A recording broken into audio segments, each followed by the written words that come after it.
আর আরজিকর তদন্তে নজরে এই মুহূর্তে সন্দীপ ঘোষের ফোন। সন্দীপ ঘোষের ফোনের কল ডিটেলস নজর রাখছেন তদন্তকারীরা। নজরে প্রাক্তন অধ্যক্ষের মেসেজ ও হোয়াটসঅ্যাপ মেসেজ খতিয়ে দেখতে চায় সিবিআই। কারণ এই হোয়াটসঅ্যাপ মেসেজ বা ফোন কলস কাকে করেছেন সন্দীপ ঘোষ, কবে করেছেন, কাকে করেছেন, কতটা সময় কথা বলেছেন, সমস্ত কিছুই তদন্তকারীরা জানতে চায়।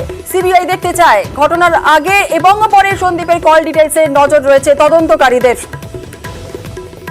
আরো একবার আপনাদের জানিয়ে রাখি, ঘটনার আগে এবং পরে সন্দীপের কল ডিটেলসের নজর তদন্তকারীদের। এবং শুধু কল ডিটেলস নয়, হোয়াটসঅ্যাপ মেসেজ, কাকে হোয়াটসঅ্যাপ মেসেজ করেছেন, কখন করেছেন, এই সমস্ত কিছুই তদন্ত করতে চায় তদন্তকারীরা, দেখতে চায়। সেই কারণেই এই মুহূর্তে অত্যন্ত গুরুত্বপূর্ণ বিষয় সন্দীপ ঘোষের মোবাইল ফোন।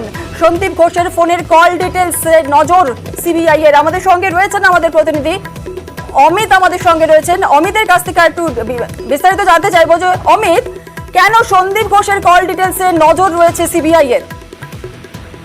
দেখো, পরিবারের পরিবারের তরফে তাদের মেয়েকে খুন করা হয়েছে এবং খুনের ভিতরে তার একটা ষড়যন্ত্র থাকতে পারে এমনটাই কিন্তু তারা অভিযোগ করছেন। সেক্ষেত্রে তৎকালীন প্রিন্সিপাল সন্দীপ ঘোষ তার ফোন কল ডিটেলস এই কারণে ক্ষতি তারা দেখতে চাইছেন সিবিআই কর্তারা, যে ঘটনার পরে বা ঘটনার আগে এই জরুরি সম্পর্কে কোনো তথ্য তার ফোন মারফত তার কাছে গিয়েছে কিনা বা তার কাছে এসেছে কিনা।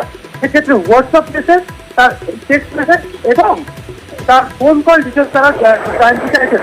ইতিমধ্যে তিনি যে সার্ভিস প্রোভাইডারের নম্বর ব্যবহার করে থাকে, সেই সার্ভিস প্রোভাইডারের কাছ থেকে বিস্তারিত তথ্য চেয়ে পাঠানো হয়েছে এবং পরবর্তী সময়ে হোয়াটসঅ্যাপ বা তার টেক্সট মেসেজগুলো জানার জন্য যদি ডিলিট হয়ে থাকে তাহলে সেগুলো দেখার জন্য কিন্তু তার ফোন ফরেন্সিকে পাঠানো হবে, এমনটা কিন্তু সিবিআই জানা যাচ্ছে। অমিত, সঙ্গে থাকো।